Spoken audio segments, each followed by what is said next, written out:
how to auto-delete location history tracking older than a certain time period on the Samsung Galaxy S24 series.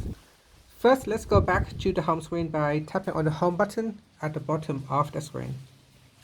From the home screen, swipe down at the top, then tap on the settings icon.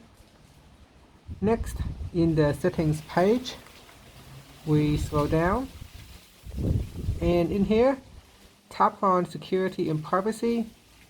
Next, we scroll down, then tap on more privacy settings. Then go down and tap on activity controls. Next, scroll down to location history, then tap on auto delete. In here, choose auto delete activity older than and tap on the drop down box. In the drop down list, select between 3 months, 18 months or 36 months.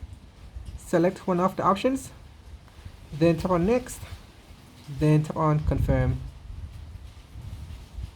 And that's it. After that, tap on got it. And finally, you can tap on the home button to return back to the home screen.